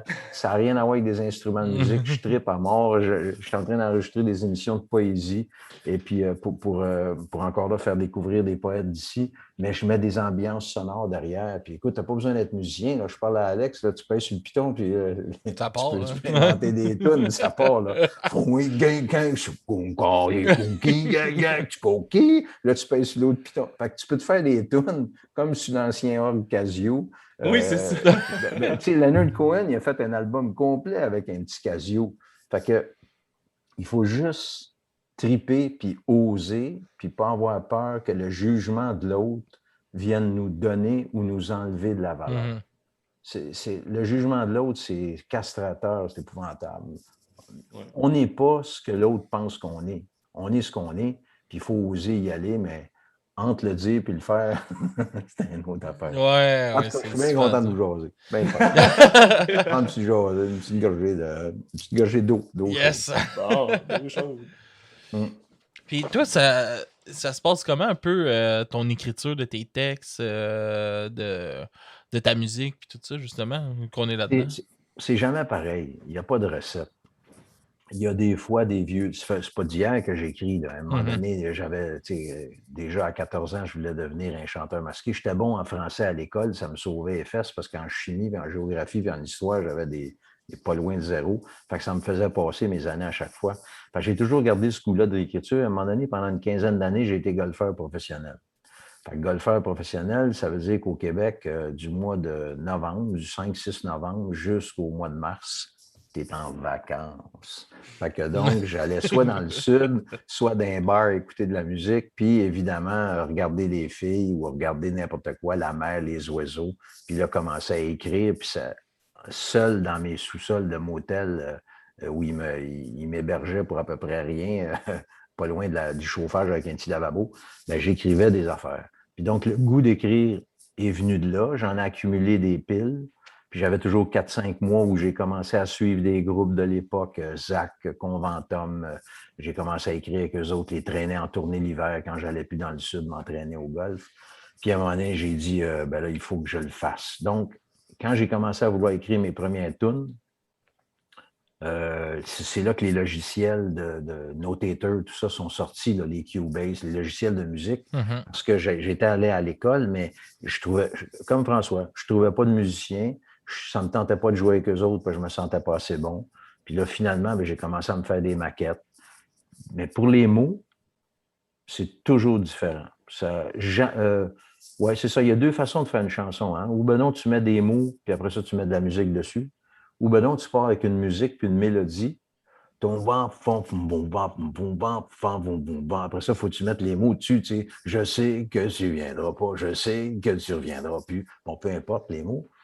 Et après ça, c'est beaucoup plus compliqué donc de mettre des mots sur une musique existante en français pour que ça tienne. Donc, j'ai souvent pris la base d'un texte que j'aimais. Mais évidemment, si tu veux le mettre en musique d'une certaine façon traditionnelle, ça prend des couplets, des refrains. Puis après ça, ben, tu fais comme Ferré, Métamec, tu fais juste écrire d'un bout à l'autre, puis tu mets de musique là-dessus. Tu fredonnes. Tu peux faire ça aussi, ce qui devient un peu le rap ou le slam. Des fois, il y en a qui ont une note. Alors, comment moi j'écris ça? Toutes les façons sont bonnes, mais ça part d'une idée. Tout le temps d'une idée. Je sais-tu, moi, mettons, tu vois un oiseau dans le pétrole, ben, ça décide de te faire écrire une chanson sur quelque chose. Tu mets on s'en va dans le mur. Il y a une idée qui te vient. Des fois, ça vient avec la musique. On s'en va dans le mur. Peut-être, il y a une petite note. Pas une petite machine ici, là. Pèse dessus. On s'en va dans le mur, mets ça de côté. Il y en a des milliers, il y en a des milliers de ça. Puis à un moment donné, quand tu es en panne de quelque chose, mais ça arrive jamais. Ça. Ouais, mais c'est bien, bien rare. J'y retrouve 5-6 ans après. Des fois, je fais des maquettes, je sors la guitare, puis je fais une affaire flyée. Puis tu laisses ça de côté, tu réécoutes. Puis à un moment donné, des fois, tu repars, tu classes tes dossiers, il y en a des numéros à. Tu dis, c'est quoi ça, t'écoutes. Puis donc, à un moment donné, tu te dis, ah, ça, faut que je refasse une tourne avec ça. Tu mets ça dans un petit pot qui. Ça monte des étages. Mais ça se rend rarement en haut parce que la vie continue. Ah ouais. Puis tu arrives avec d'autres affaires. Mais tout ça, c'est pas perdu. À un moment donné, il y a peut-être une phrase, il y a peut-être un couplet, il y a peut-être un refrain, une phrase que tu as trouvée bonne. Puis fait que comment ça marche, c'est surtout l'instinct plus que la raison pour moi, puis c'est le goût de le faire ou le défi. À un moment donné, j'ai décidé de faire 3 albums dans la même année. Écoute bien, il n'y a personne qui fait ça. J'ai dit ça à mes chums, ils m'ont dit t'es malade. Ben, j'ai dit oui, c'est ça, ça va s'appeler Boris Malade, Boris Balade, puis Boris Salade. Ben, j'en ai fait 3 complètement différents, avec des tunes toutes à l'électronique pour le Boris Malade, tout seul, avec un piton puis un doigt. J'ai à peu près. Oui, j'ai joué quelques lead lignes parce que j'ai un clavier ici, là, bien sûr, dans mon studio. Je joue du clavier, je joue de la guitare. Mais je ne suis pas un virtuose, là, mais je suis capable de me débrouiller pas mal. Fait que comment ça vient l'écriture? Ça vient d'un propos d'abord. Puis là, ben, depuis quelque temps, je suis plus en poésie qu'en autre chose. J'ai écrit un recueil de poésie. J'ai rencontré Michel Garneau. J'ai monté un show avec lui. grâce à un metteur en scène français. Puis là, j'ai plein de poètes autour au Québec que je ne connaissais pas, un peu comme toi, Alex. Puis là, je me dis, il faut les faire connaître, ces gens-là. Ah oui. C'est de la poésie extraordinaire. Fait que moi, j'ai un talent quand même pour lire, pour dire les choses. Alors, je m'en sers, je mets de la musique, puis là, on prépare, j'ai une série de 26 émissions de poésie qui s'en vient. Fait que je travaille là-dessus présentement.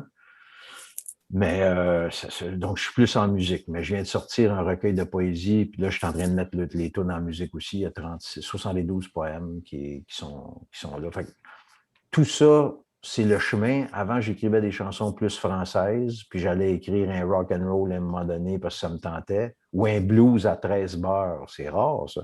Quand j'ai montré mon blues à 13 bars, puis à Flynn, puis j'ai demandé de jouer de la bétois sur le blues, il dit, ça se fait beau, ça, un blues à 13 mesures dans un blues. C'est 12 mesures avant de faire le turnaround. Ben j'ai dit, ben oui, ça se fait. Ça se fait maintenant. L'idée, c'est de s'amuser puis d'oser.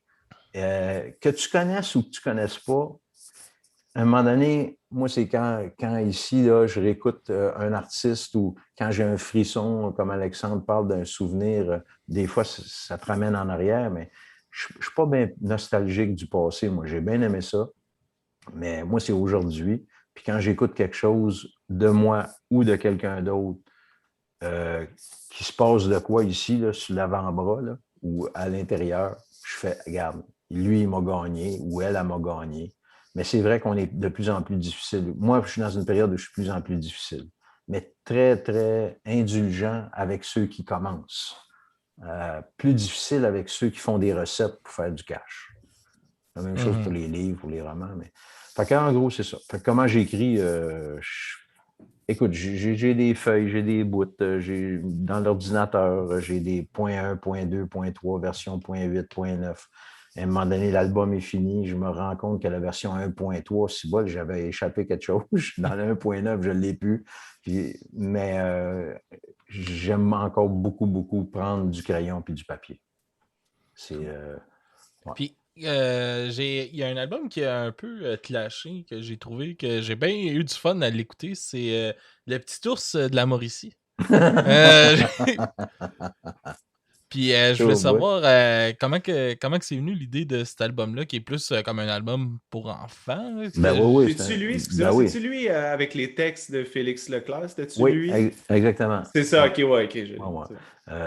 Voilà l'hiver, puis c'est moi le petit ours gris de la Mauricie. Je suis rendu à 175 shows donner ça pour des enfants, c'est trippant au mout.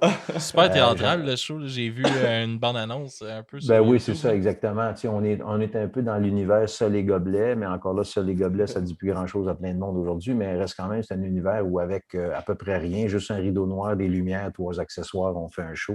Mais donc, c'est venu d'un ami qui s'appelle Roland Stringer, qui a une compagnie qui s'appelle La Montagne Secrète et qui fait des livres disques pour enfants depuis longtemps. Il y en a peut-être, je ne sais pas, je ne vais pas me tromper, là, mais il y en a au moins plus que 50 de fait. Il y en a fait avec Gilles Vigneault, il en a fait avec des Anglais, il en a fait, lui, il vient de l'Ouest canadien. Il est francophone, mais avec un accent cassé. Fait qu'il fait des albums en français et en anglais. Fait que là, il y a un moment donné, il a pogné les textes de Félix Leclerc. Félix Leclerc avait, avec Claude Léveillé, fait un album qui s'appelait Le Petit Ours gris de la Mauricie. C'était un conte improvisé ou connu de Félix Leclerc, puis c'était Claude Léveillé qui l'accompagnait. Roland, il a décidé de faire un disque avec ça. Donc, il m'a demandé de faire la voix du conte. Puis après ça, il m'a dit, t'écrirais-tu des chansons? Puis là, j'étais en train de faire entre mon Boris malade puis mon Boris salade. J'étais dans mes 3 albums dans la même année et demie. J'avais déjà pris un peu de retard. J'ai dit, voyons, ça n'a pas de bon sens. 2013, hein? Ouais. Mais j'ai dit, ça va me faire du bien. Ça va me vider la tête de mon projet. Tu sais, le 3e, je commençais à manquer de gaz un peu dans mon marathon. De recul, en tout cas. Et puis donc, j'ai accepté de faire ça. Fait que là, j'ai appelé des moments pour qu'ils m'écrivent des textes. Puis j'ai dit, hey, des gens que j'avais rencontrés à travers des ateliers d'écriture, puis que j'avais aimés. Puis j'ai dit, hey, tu me proposerais-tu des textes? C'est ça l'histoire. Fait que là, l'histoire, c'est un petit ours qui n'écoute pas son papa puis sa maman, puis qui, au lieu d'aller se déberner en hiver, il part, puis il fait le party, puis il fume, puis il boit, puis il court, et puis il meurt gelé, finalement. C'est ça l'histoire. Fait que pour les enfants, j'ai fait une dernière chanson où c'est un rêve, tu sais, il a rêvé, comme les enfants dans ses yeux, il a pensé qu'il n'écoutait pas ses parents. Fait que c'était un conte politiquement pas correct aujourd'hui. On ne veut pas faire peur aux enfants, on ne veut pas rien. Fait que moi, j'ai dit, hey, ça m'intéresse, ça. Puis, tu vois, les gens dans les écoles, j'ai fait tout le tour, la tournée du Québec. Je suis allé en France en donner des spectacles. Je pense qu'on est rendu à 168 shows. Puis, il y en a pas mal qui devaient avoir lieu l'année passée, mais ils ont été annulés. Il y en avait encore 10-12. À chaque Noël, on se fait booker une quinzaine de shows de ça. Donc, le petit ours, ben oui, fait que là, c'était de la musique. Écoute, on a fait ça en... Je veux pas. Tu sais, c'est pas parce que tu mets 3 ans d'ouvrage sur une toune qu'elle va être meilleure qu'une toune que tu as composée en 5 minutes sur le coin de la table. Fait qu'on a fait ça à peu près maximum un 15 mois. minutes. Non, mais maximum un mois. J'ai appelé mon complice musicien Jean-François. J'ai dit, fais-moi des arrangements de tout ça. Puis Christian Frappier aussi. Puis j'ai dit, on va faire un show. Mais on ne voulait pas faire vraiment un show avec ça, mais c'est le gars qui vend les livres. Il dit, venez au Salon du Livre, faites un petit 15 minutes, juste chanter 3 chansons puis un petit peu d'histoire. Et là, il y avait un diffuseur qui était là, puis ça a parti. On a donné un mot du paquet. Puis, alors oui, ça, c'est un autre univers dans lequel j'ai embarqué, puis j'ai eu tellement de plaisir, parce que les enfants, là, c'est génial. C'est génial, parce que écoute, il croit, la crédulité chez l'enfant et chez l'être humain, même plus vieux, la crédulité, c'est un élément essentiel dans l'apprentissage. Si tu ne crois pas quand tu es jeune, ce que ta maman te dit que le Père Noël existe, tu ne croiras pas qu'il ne faut pas que tu mettes ta main en dessous de l'eau bouillante, qu'il ne faut pas que tu la mettes sur le feu. Fait que tu écoutes sans réfléchir. Quand tu vieillis, beaucoup continuent d'écouter des affaires sans réfléchir. Ils sont très crédules. Les mousses à cheveux qui font pousser les cheveux, n'importe quoi, les affaires contre le cancer, que tu te mets des piqûres de sauce soya, puis ça va n'importe quoi. Les gens veulent croire. C'est comme ça qu'ils apprennent. Les crèmes arides, là, ça n'existe pas. Là. Il n'aurait pas d'idée sinon. Là. Non, c'est ça. Le Botox, malheureusement, ça existe. C'est pas trop beau. Ils sont tous jokers. Tu te demandes, qu'est-ce que c'est ça? Alors, tout ça pour te dire que ça a été génial, ce parcours-là avec les enfants, parce que je les rencontre après. J'ai un petit pouet-pouet. On leur donne des bonbons. Les parents viennent. Et c'est une éducation à la différence encore là, parce que déjà à 8-11 mois, des fois à 6 mois, ils sont dans les bras de la maman, puis ils viennent. Fait que ça va être une autre ouverture, une autre possibilité. Ils ont vu un arbre de Noël, ils ont vu des lumières s'allumer, ils ont vu... Et ils ont retenu qu'il y avait un personnage, parce qu'on fait du cirque dans ce show-là aussi, on fait des numéros de cirque. Je le faisais avec Luc Tremblay, qui est un gars qui a été des premières heures du Cirque du Soleil.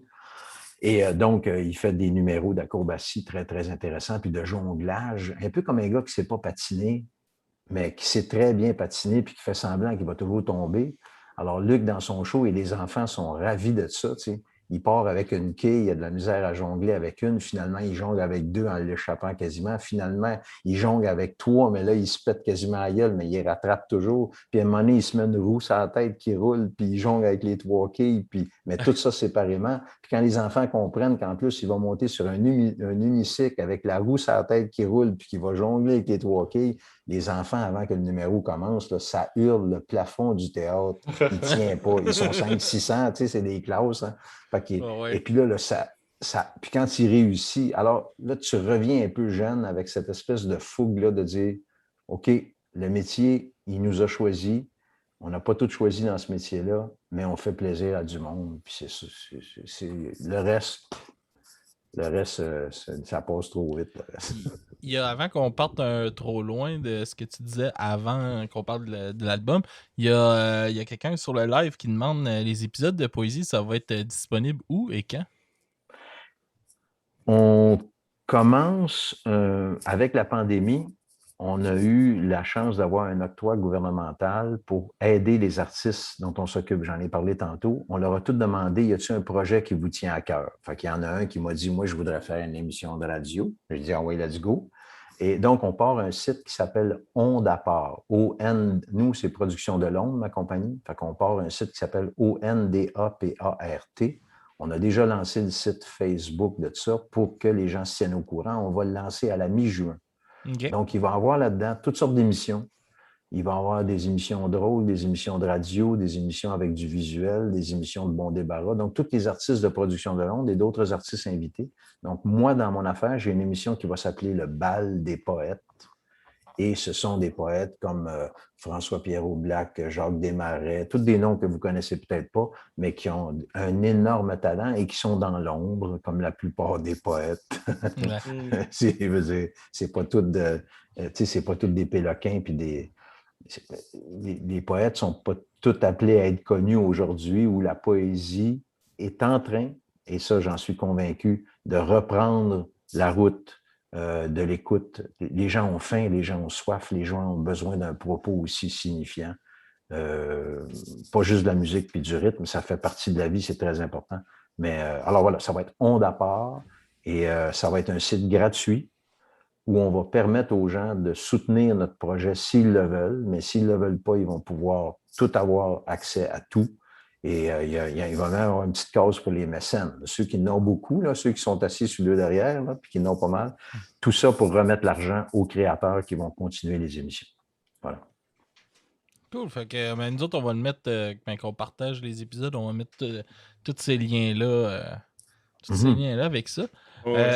On va s'enligner un peu pour rapper ça. Ça fait déjà plus d'1 heure qu'on est là. Yes, c'était super intéressant de te rencontrer. J'ai trouvé tes textes super intéressants à écouter, à découvrir, puis tout ça. Puis j'invite vraiment tout le monde à aller découvrir ta musique parce que je pense que c'est quelque chose qui est très différent. C'est flyé, je trouve, même si c'est très sobre. Pour de vrai, je trouve que tu as quelque chose de vraiment unique dans ton son. Puis il y a vraiment pour tout le monde aussi. Autant que t'as le petit ours gris de la Mauricie, que moi, ça m'a fait triper à mort. J'ai dit, ben ouais, c'est super joyeux. Il y a des thèmes dark, mais vraiment côté joyeusement. Ou t'as des chansons comme qu'on va faire jouer un peu après le podcast qui est plus blues. T'as vraiment des textes, c'est vraiment juste des poèmes. Il y a vraiment de tout à travers ce que tu fais, puis c'est super intéressant. Puis tu es un artiste vraiment passionnant à découvrir. Là. Merci à vous autres d'être là, en tout cas, parce que n'importe quel artiste, si vous n'êtes pas là, on n'a pas de chance d'être vu puis d'être entendu, parce qu'aujourd'hui, tout se centralise dans le monde avec quelques figures, parce qu'il faut que ce soit rentable. Radio-Canada, même les émissions dont le mandat est de faire découvrir, eux autres, ils veulent juste encore avoir de l'audimat, qu'on dit, c'est-à-dire une cote d'écoute, ils sont encore soumis à ça sans son émission est flushée. Donc, toute cette espèce de règle folle. Tu sais, on est obligé de flusher l'émission, on a juste 35 000 personnes qui nous écoutent. Tu sais, mais tabarnouche, je suis on serait flushé, ça fait longtemps. C'est parce que là aussi, ces choses-là demeurent. Mais donc, c'est ça. La bataille que vous menez, c'est chacun sa bataille. Puis il faut continuer à faire ça. Donc, merci beaucoup, vous autres, d'être là. Au nom de tous les artistes que vous recevez. Puis toi, je t'attends dans le cœur. Moi, je m'en vais. On ferme ça, j'enregistre une chanson. OK, parfait. Je suis prêt à aimer. Juste avant, j'ai juste une question qui m'a popé puis que j'avais tantôt. Puis, parce que c'est rapide. Là, vas-y. Pas si rapide. Là. Mais tu parles qu'au début, tes premiers albums, c'était les Beatles, puis Robert Charlebois, puis tes influences, c'est Jacques Brel. Tu sais, c'est toutes des personnes qui chantent avec leur visage quasiment, tu sais, qui mettent beaucoup d'émotions. Fait que ça me surprend que ton réflexe premier, ça a été de mettre un masque ou qu'on ne voit pas du tout, tu sais, puis que tu as découvert beaucoup plus tard les espèces, un peu les avantages de pouvoir chanter le visage découvert. Ben, en fait, c'est qu'ils étaient tellement bons au moment où je les ai découverts. Moi, j'ai pensé que pour monter sur scène, il fallait avoir ce talent-là. Puis qu'en bas de ça, reste caché dans ton sous-sol. Mais il y a une chose. Puis il y a aussi le fait qu'à 8 ans et 9 ans, à 8 ans, à Vincent d'Indy, une école de musique très réputée, je faisais du violon. On m'a poussé sur une scène et tout ce dont je me souviens, ce sont les 3 premières notes sur mon violon. Si je suis arrivé devant une salle de 350 personnes pleines, j'avais jamais vu ça, j'avais jamais monté sur une scène de ma vie, j'avais toujours répété avec la bonne sœur dans le petit local avec le piano qu'il faussait. Là. Puis là, je me ramasse avec ma pièce, je me souviens du titre, La souris dans la cave au charbon. Et ça commençait pa, pa, pa, pa, pa, pa, pa, pa. Puis le reste, je me souviens plus de rien. Ça, c'est un concert qui avait lieu à 2 heures l'après-midi. Je me souviens juste comme si j'avais été en apnée dans un sous-marin pendant toute l'après-midi. Je me revois sur mon souvenir là, à 8 ans, c'est que je me revois sur mon bicycle rouge 20 CCM à 6 heures le soir en été parce que c'est l'examen final. Donc, j'ai été en état de choc. Là. J'ai fini ma pièce, j'ai fini premier de ma classe, mais j'ai dit plus jamais je vais remonter sur scène. Quand j'ai eu l'âge de 12-13 ans. Mais j'avais tellement envie de remonter, j'ai dit un jour, je vais faire un chanteur masqué. Comme ça, je n'aurais pas peur. On pouvait faire comme l'autruche, on pouvait chanter mes chansons. Et donc, tout ça, ça vient de là. C'est un traumatisme, je comprends mieux. Un traumatisme profond que j'ai découvert par après. Là, parce que, puis là, finalement, de fil en aiguille, le chemin m'a amené. Alors voilà pourquoi il faut toujours continuer à aller vers ses instincts premiers, même si ça nous semble impossible. Comme tu me dis que c'est impossible de finir ta chanson. Ah ouais, toi, c'est impossible de jouer de la guitare. Non, c'est pas impossible. C'est pas impossible. J'ai pas la patience. Trouve-toi un guitariste qui sait jouer, tu connais assez la musique. Tu peux lui dire, fais-moi un riff de blues, fais-moi un riff de ci, fais-moi un riff de ça. Puis tu es capable de changer l'accord, c'est pas tout à fait ça que j'entends. Et c'est comme ça qu'on peut commencer aussi à s'impliquer. Puis tu vas triper raide. Mais de toute façon, je ne veux pas vous pousser. Vous êtes déjà assez rendu profond dans la musique, c'est au bout. Ouais, puis moi, je travaille aussi avec deux bands de musique punk. Il y en a un qu'on commence à aller en studio, puis tout ça aussi. Là, fait que je m'implique, j'essaie tout le temps de m'impliquer. Puis je produisais, avant la pandémie, je produisais des spectacles aussi à Chambly dans un bar. J'ai tout le temps roulé là-dedans. Fait que c'est sûr que ça n'arrêtera pas. Non, puis on ne perd jamais notre temps, même quand on foire quelque chose, on ne perd jamais notre temps. On apprend. Un cul-de-sac, là, c'est merveilleux. Tu sais qu'il ne faut plus que tu ailles par là. Ouais. Tu revires d'abord, puis tu t'en vas ailleurs. Fait que, tout ça va bien. Ben, je vous laisse là-dessus, les gars, puis j'espère qu'on va se revoir à un moment donné. On va j'espère aussi, merci. Présenter juste les 2 chansons qui vont jouer. Je vais te laisser en parler vite de ces 2 chansons-là, dans le fond.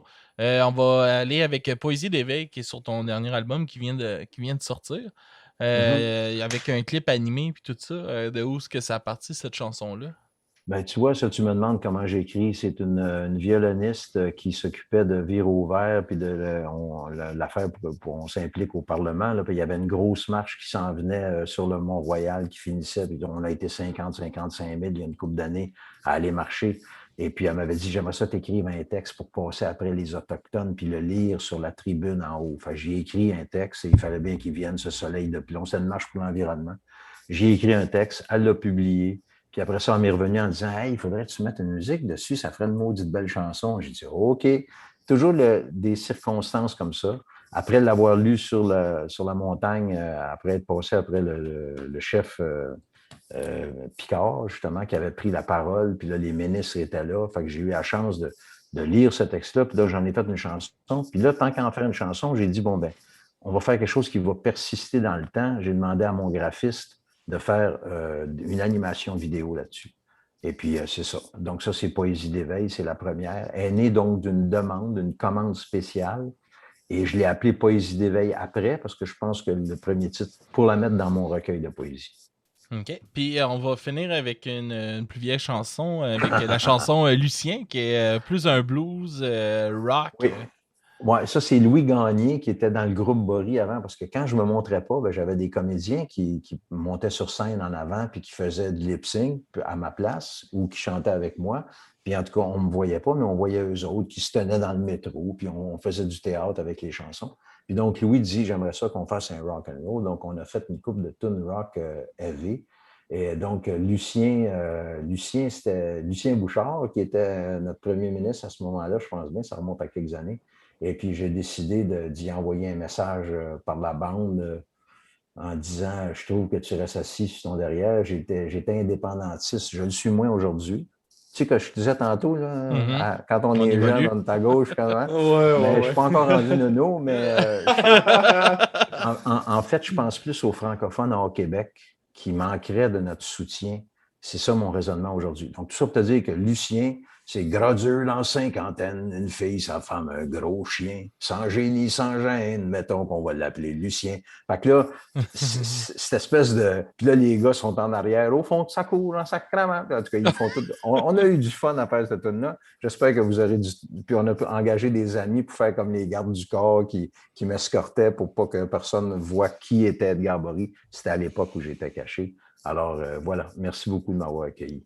Ça fait plaisir. Merci d'être venu à nous pour venir sur le podcast. Super découverte pour de vrai. Où est-ce qu'on peut t'écouter? On t'écoute sur Spotify, on peut acheter ta musique un peu partout. Acheter, c'est... Oui, absolument. Acheter, c'est mieux, là. Non, mais, en fait, moi, je force personne à rien faire, mais www.bory.com, c'est sûr. À bory.com, c'est mon site, mais sur Spotify, oui, il y a toutes les affaires, il y a tout ce qu'il faut. Et puis, surtout, soyez conscients que les créateurs sont en difficulté présentement. Puis je ne parle pas pour ma paroisse, je parle pour tous les créateurs de toutes les sortes de musique, mais c'est la même chose pour les livres, c'est la même chose pour plein d'affaires. Il y en a qui s'en sortent bien, mais il y en a beaucoup qui ont de la misère parce que ce métier-là, ils le font sans aucun salaire de base. Fait que leur revenu c'est très, très difficile pour l'instant. Mais ça va se placer grâce à tout le monde. Je suis sûr qu'on va virer ça de bord. Hey, salut Alexandre, bye François, merci beaucoup. Bye, merci à toi, là. Bye, merci. Bye à tout le monde, ceux qui l'écoutent. Salut. Yes. Bye. Puis, François, toi, je vais te laisser plugger tes choses. Salut, Edgar. Oui, vous pouvez voir sur le Music Fest podcast. Allez voir ça. Facebook, Instagram, Spotify. On l'a assez bâché dessus, on va y plugger. Hein, oh non, c'est ça. Non, mais n'importe où il y a des podcasts, écouter, je suis là. Même sur YouTube. Ton Patreon? Ah, si ça vous tente de me donner 3$, allez sur mon Patreon, c'est cool. Vous avez absolument rien de plus que si vous l'écoutez. Mais ça m'encourage beaucoup à continuer toutes ces choses-là. Aussi sur Twitch, comme on fait en ce moment. Ça, c'est très cool, surtout avec les abonnements. Là. Vous pouvez aussi aider. C'est ça. Si vous avez un abonnement Prime, vous ne savez pas quoi faire avec, ben, vous pouvez nous le donner. Puis gratis. Vous avez encore Là, vous ne nous le donnez pas dans le sens que vous ne pouvez plus commander rapide sur Amazon. C'est pas ça. C'est juste que ça nous donne un petit peu d'argent sans que ça vous coûte à vous plus d'argent que votre abonnement. Yes, c'est ça. Vous autres, c'est gratuit. Puis nous autres, ça nous encourage. Ça nous donne 3$, je pense, un abonnement. 3$ US, je pense. Ouais, US aussi. C'est important. Yes, fait que moi, pour closer, du bruit à mes oreilles, suivez-nous Facebook, Instagram, pareil, Spotify, partout. On est partout. C'est Patreon, on a le nouveau pledge vidéo sur Patreon à 4$ par mois que Maître du caca est abonné sur Patreon, il est là sur Twitch en ce moment. Il est là. Il vient checker mes affaires des fois. Ouais. Salut, man. Très cool. Yes, c'était lui qui avait posé la question de la poésie pour les épisodes où ça allait être disponible. Puis c'est ça, abonnez-vous puis suivez le Music Fest. Super content d'avoir fait ça avec toi. Ce soir, man, c'était super intéressant. Tu me réinvites quand tu veux, s'il y a de quoi, n'importe quoi. Si je peux, je vais être là, c'est sûr, man. Pareil de ton bord, mon chum. Fait cool, que, man. on se laisse sur les 2 chansons de Edgar Bory et on vous revient la semaine prochaine sur un autre podcast. Bonne semaine, tout le monde. Bonne semaine, ciao.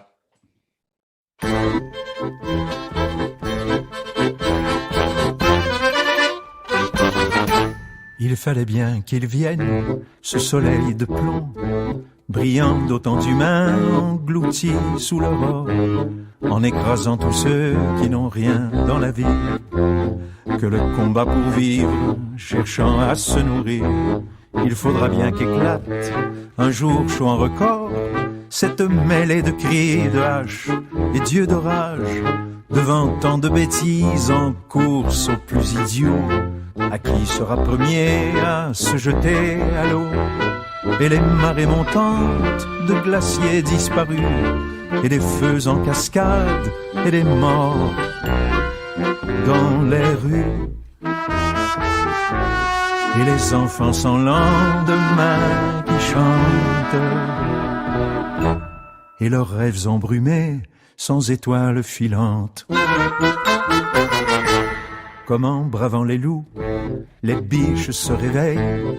Pas si facile à faire, mais je peux dire ici que dans ce monde encore, elles sont bien plus nombreuses que les prédateurs faux qui enchaînent les leurs. Le regard a changé, il me semble d'action, un combat se dessine dans pleurs Poséidon et se pointe l'espoir qu'en 2 générations, l'éveil sera celui de toutes les nations.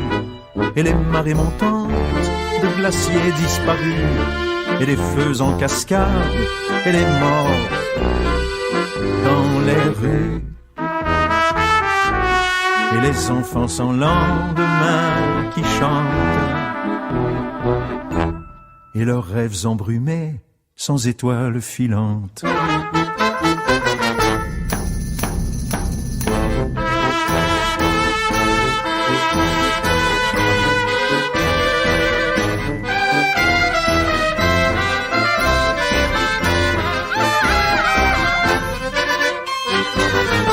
Viendront les hécatombes et les grisailles d'horreur. Seront-elles vraiment pires que cette ère d'ambition? Notre train a atteint les 1000 km/h et se dirige tout droit vers un mur en béton. Le regard a changé et le climat fait loi. Saurons-nous relever le plus grand des défis pendant que d'autres en cœur resteront bien assis? C'est clair, diront plusieurs, nous défierons les lois. Nous n'avons plus le choix. Nous défendrons nos droits pour nos enfants sans lendemain qui chantent et leurs rêves embrumés sans étoiles filantes.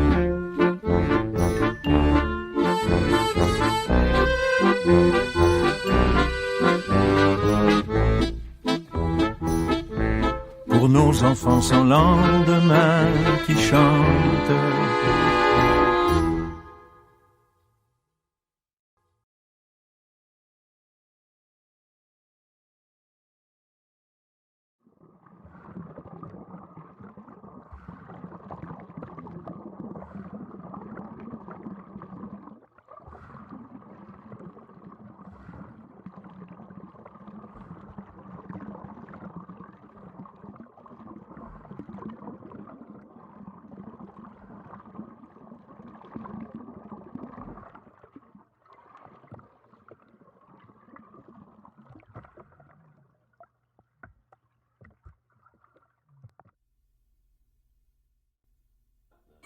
Ah, je mets la tête dans le four. Mesdames et messieurs, regarde-moi.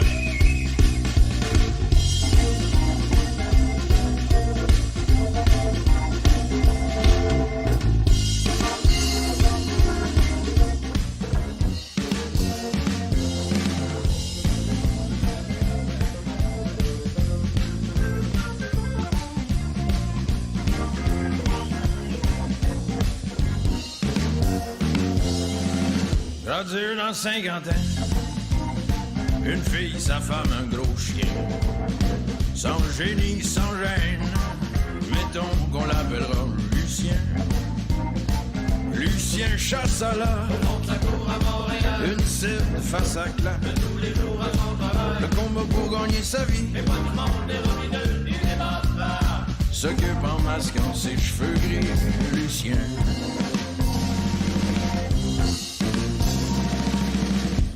Au Canadien d'air, soldat spécial jusqu'à la fin. Léo, ça cache et ton tracteur, mettons qu'on l'appellera Lucien. Lucien sur son tracteur, samedi matin en un quart d'heure. Zappé de 7 à 5 secondes, moi ça me fait de plus en plus mal, Lucien.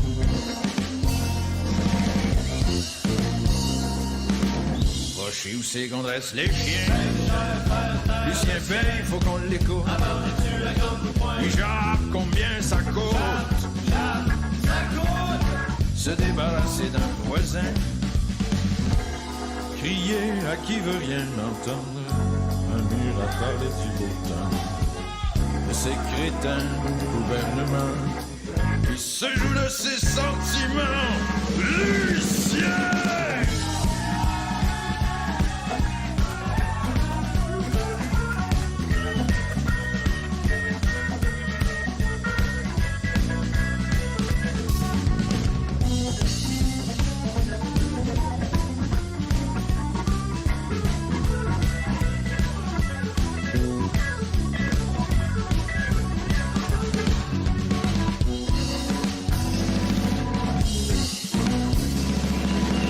Aventure électronique, les derniers lecteurs numériques, à la queue les nouveaux modèles, parce que Lucien aime les modèles.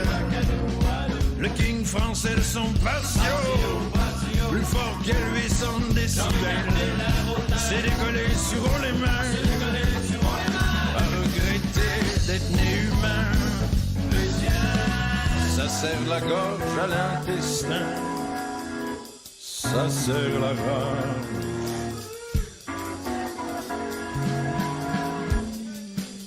Ça serre tellement.